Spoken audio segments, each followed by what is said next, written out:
everyone, my name's Miranda and I'm very cold right now, so that's why I have this blanket on, but it also looks a little eccentric, I guess, kind of. I'm going for kind of an eccentric feel because today I am here to review the Dream Thieves by Maggie Stiefvater as part of my Raven Boys reread along that is going on leading up to the release of The Raven King, the final book in the series. And Raven Boys, I have a whole review on that if you'd like to check that out. I'll leave a link to that in the description box down below. Dream Thieves is the second book, the sequel, and this is actually the first time I read Dream Thieves. I skipped straight from Raven Boys to Blue Lily, Lily Blue for some unexplainable reason. I don't even know why I did it. It worked out fine. I mean, I basically understood everything. But now that Raven King is coming out, I thought now would be the perfect time to go back and read the Dream Thieves and get some more information, more context as to what is going on in the series. Dream Thieves is all about Ronan, I would say. And I can't say Ronan. I always feel like I say Rowan, so I apologize if I do that. But it's all about Ronan, who announced at the end of Raven Boys that he took Chainsaw, his raven, from his dreams, and he is able to take things from his dreams. So this book is all about Ronan and kind of coming to terms with his magical abilities. I would say like the search for Glendower kind of takes a back seat almost in a way that's like not really that subtle to me. Like it's kind of like everything was pushed out of the way for Ronan's story. The book for me was definitely not as enjoyable as the Raven Boys for various reasons. The first being that it is Ronan's story, and Ronan I feel like is a very complex character and a very depressing character to get into. So I just felt like I couldn't always understand where he was coming from, and I didn't always understand or agree with the choices he was making, so that was very hard to read when you don't necessarily agree and or particularly really like the main character. Like, don't get me wrong, I love all of the Raven Boys. I love Ronan. It's just that seeing so much inside his head was a little jarring for me, and just like I said, I didn't like how everything about the first book with Cabswater and Glendower and the Kings was kind of pushed aside for Ronan. I felt like there would have been a more subtle way to weave it together, and that kind of happened at the end where we saw like the connection, but up until then it felt like we were just like, let's shove this over for plan B. That was issue number one. Issue number two is that there were two characters who had a big role in this book that I couldn't stand. One of them is Mr. Grey, who is this mysterious figure that comes into town and kind of has a little romantic dabble with Blue's mother that I did not understand. I did not like his character. He had his own chapters from his own point of views. I found them to be very boring, very weird, and I just started skipping over them. Then we also have this guy whose name I can't pronounce. It's something very pretentious and snobby and perfect for the Academy of Raven Boys, and it is like Kavinsky. I think Kavinsky is what I would assume it is. He's a douche. Or more precisely, as Blue puts it, he's an a-hole, and he gets involved with Ronan in like this kind of odd, let's see whose penis is bigger kind of thing. Like, I don't know, I still don't understand boy relationships, like when they just like have pissing contests over everything to like see who's cooler. I don't get it.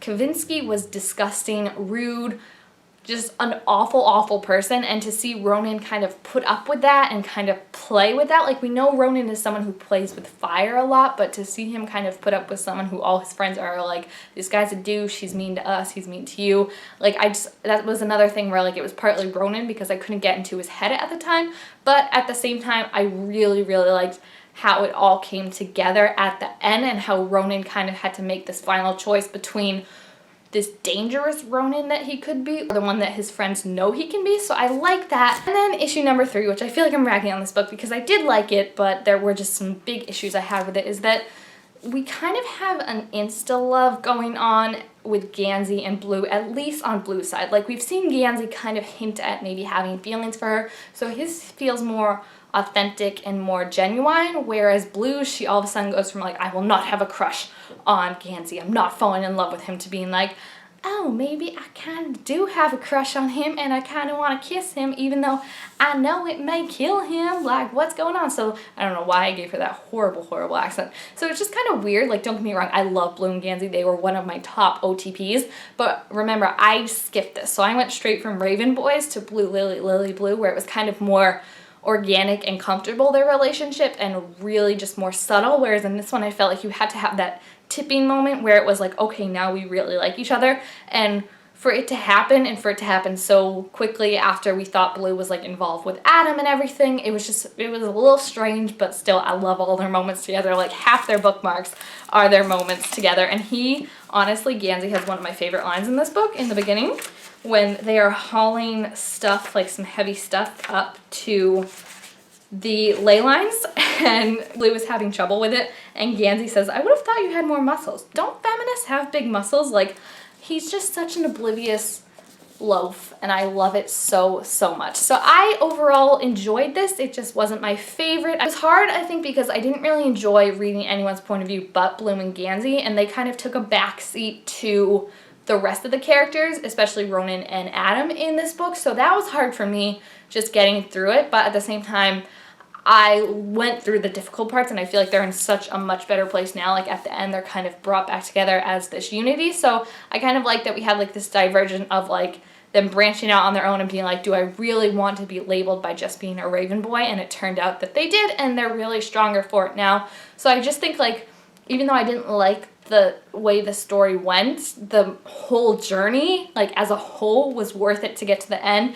And also the end reveals like why the book is called The Dream Thieves, and when they said that, I was like, whoa, that is so cool. Like, so overall, there were moments I was impressed with. There were moments that bored me, specifically with Mr. Gray and Kavinsky and stuff like that. I just didn't find them that entertaining. I felt it to be a little weird, but I like the additions we got to the characters. They're definitely growing, and we did, like I said, see it kind of tie in with everything that was happening with Ronan and his magic, being able to pull things from his dreams, and Cabswater and Glendower and everything, and how that came together. So I'm interested to see how that's all going to pull together in Blue Lily, Lily Blue, because I read that about 2 years ago, I think, so it's definitely going to be a refresher for me. But overall, I give this one 4 out of 5 stars. It's definitely kind of a letdown from how good the Raven Boys was, but it's still interesting, and I think if you really, really love Ronan, this is definitely going to be the story for you. And if you really love kind of when you see friendships break down and then are built back up, I think you're really going to appreciate this one, because the core 5, well 4, I mean, because Noah just kind of goes along with everything they do, but the core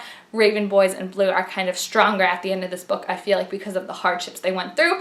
And there's some awesome Blue Gansey moments, some awesome Ronan and Adam moments, and a very, very big secret that is revealed at the end that I know people freaked out about when they first read it. Like, literally, my friend left me notes in this book.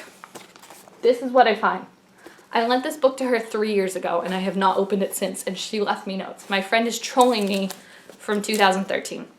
That is what my life has come to. So I think this is about going to do it for this review. And now I am on to Blue Lily, Lily Blue. I'm very, very excited to read. And if you have read The Raven Boys or The Dream Thieves, please feel free to leave your thoughts about it down below in the comments. And also make sure to like this video if you enjoyed it, and subscribe to my channel down below to be told when I make all sorts of new videos. And I will see you guys next time. Bye!